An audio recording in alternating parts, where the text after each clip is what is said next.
and you should see the cone move out and apply some equalization. Do a quick refresh of the data.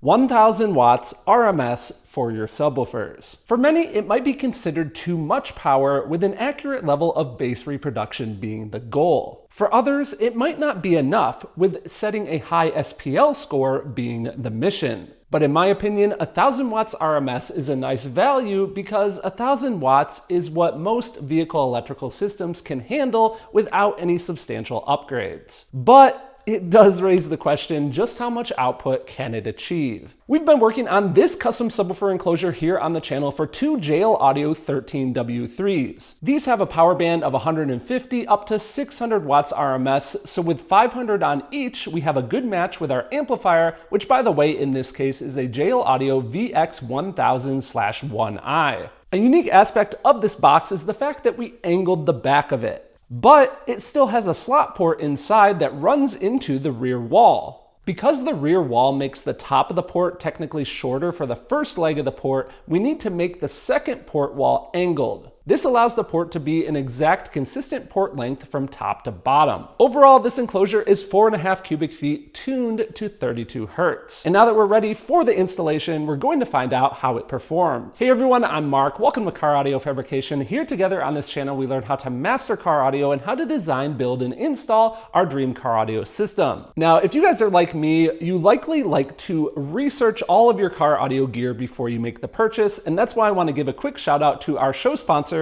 Crutchfield. Crutchfield doesn't just copy-paste specs from the manufacturer, they research every product that they sell. On their site, you will find a breakdown of literally every single thing that is included with the car audio gear. They also often will scan the included manuals so that you can access those easily before you make a purchase as well. Crutchfield has been my go-to source for buying car audio gear for a long time now, long before I actually even started this YouTube channel, and better yet, they now offer a special offer for qualifying purchases so that you can save on your next car audio gear purchase. You can learn more about that at the links down in the video description. So first, let me bring you guys up to speed on what we've done to this enclosure in order to prep for installation. In one of the recent videos, we designed and printed this speaker terminal, which has an XT90 plug as part of it. This is going to be our speaker terminal for this enclosure, and we have not one, but two of them. That's because we do have a divider wall on this particular design here, so one of these obviously for each subwoofer in each chamber. On the inside of the enclosure, this is what it looks like, so I made the connection from here to each subwoofer, so just a simple positive-negative connection, and we're going to be wiring these in parallel, so I will do that outside of the enclosure here and then connect to the amp. We've also, of course, secured these subwoofers to the enclosure by bolting them in. Now, obviously the wiring is pretty simple here, and you may hear that ticking noise in the background. What that is I'm doing a quick polarity check here with our polarity test tool. I've got one that's sending the test tone through the speaker wire into the subwoofer, and we can do a quick check here.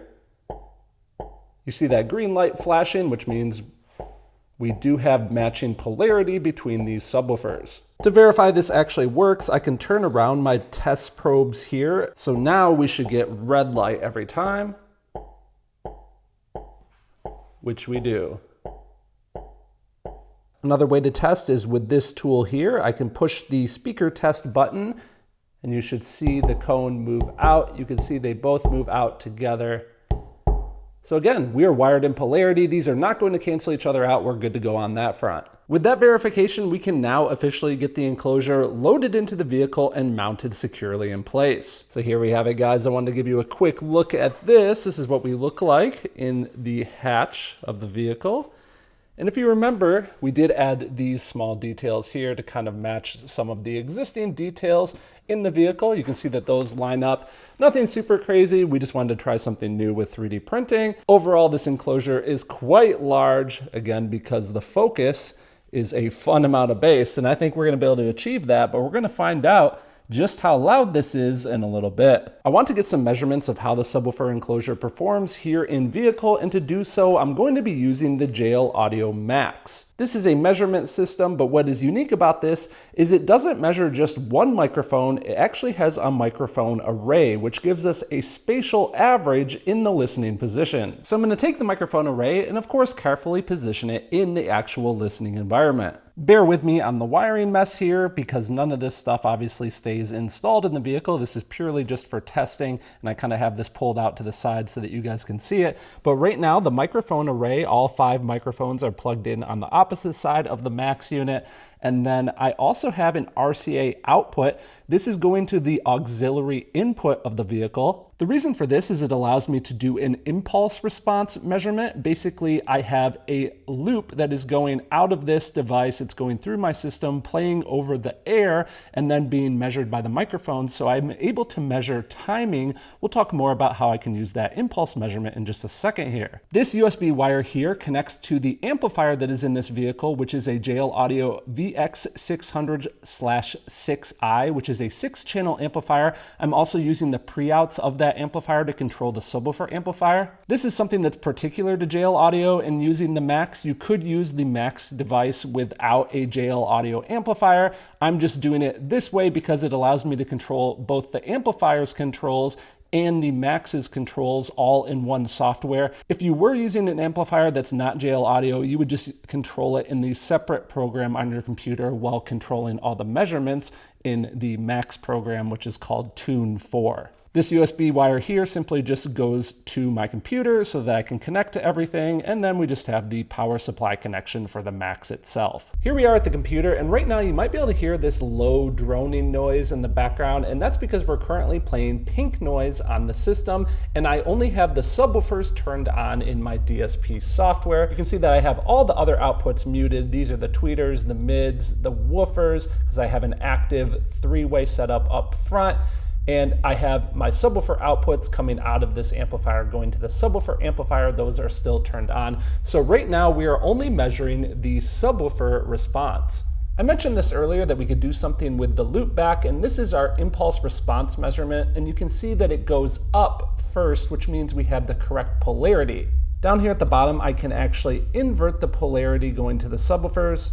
And now you can see the measurement responds accordingly. Now we go down first. Flip that back here. So although we verified that we had correct polarity at the subwoofer enclosure itself, this verifies that we have correct polarity throughout the entire signal chain. Another advantage of this is I can capture that impulse response. This gray curve is actually what I captured for the subwoofers, and I can make sure that my other speakers are perfectly in time with the subwoofers. In this case, the most important being the woofers as they hand off with a crossover point to each other. You can see that our impulse response is lined up here, and we can also even verify the phase. You can see that this red trace here, that is for the woofer, the gray trace is for the subwoofers in the background. In our crossover frequency range here, we are nice and in phase as well. Taking a look here at our subwoofer response prior to tuning, you can see that we peak right around 55 hertz. And I want to remind you guys that that is not based on the tuning of the enclosure itself. We're in vehicle now, obviously with the subwoofers, which is going to impact the response. This is not an anechoic response. This is in-vehicle response right here. So again, we're peaking at around 55 hertz, but you can see that we have no problem digging nice and deep all the way down to 22 hertz or so.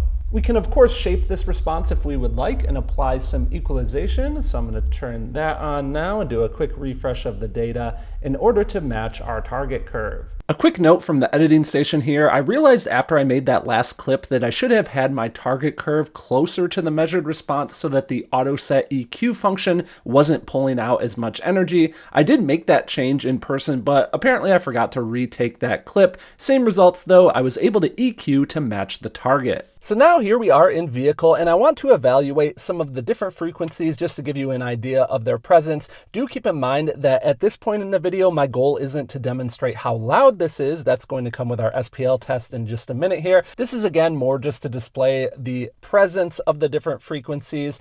I could easily blow out this microphone on my chest if I would like to. In fact, just to demonstrate, I could easily blow out the microphone. So instead, I'm going to play this at a level that you guys can actually hear the note. But really quick, something else to also consider is if the device that you are listening to this video through doesn't have the ability to play ultra low bass, you're not going to hear it even though I'm experiencing it here in person. Your experience on whatever device you're listening to is always going to be different than here in person. So this is first of all 63 hertz. Now going down to 50 hertz. Next up, 40 hertz, followed by 31 hertz, and finally, a low 25 hertz. I can hear that 25 hertz here in person, no problem. Can you guys hear it on your end? I'm curious, and if you can, let me know what device you are watching or listening to this on. So now for our SPL test, I wanted to make sure that we have the vehicle running, so we are outside now. I want to make sure we have full power going to the amplifier for powering these subwoofers. So we've got the Term Lab Magnum set up, and now, without further ado, let's find out what the SPL score is.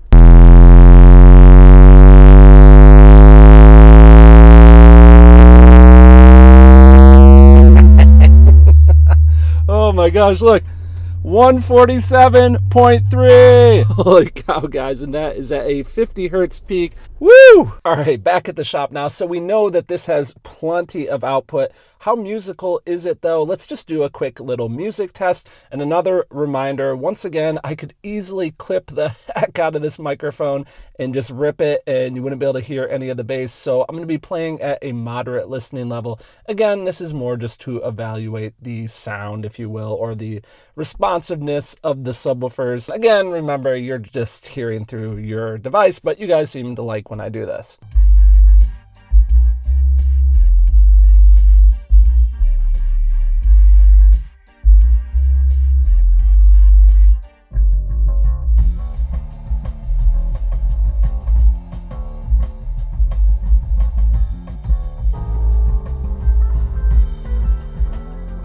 One of my favorite things about this build is even though we use these large 13-inch subwoofers, in the grand scheme of things, they don't really use all that much air volume, which is great because I have a little bit of extra cargo area in the back of the hatch still. So overall, a ton of fun, great sounding bass that is also quite substantial. I am super happy with this build, but I'd love to hear from you guys as well. What do you guys think? Don't forget, when it comes to researching car audio gear, and if you want to save on your next car audio purchase, definitely be sure to check out our show sponsor Crutchfield at the links down in the video description. A big thanks to them, along with Jerry and the rest of the Patreon membership team, and of course, thank you guys so much for tuning in and watching.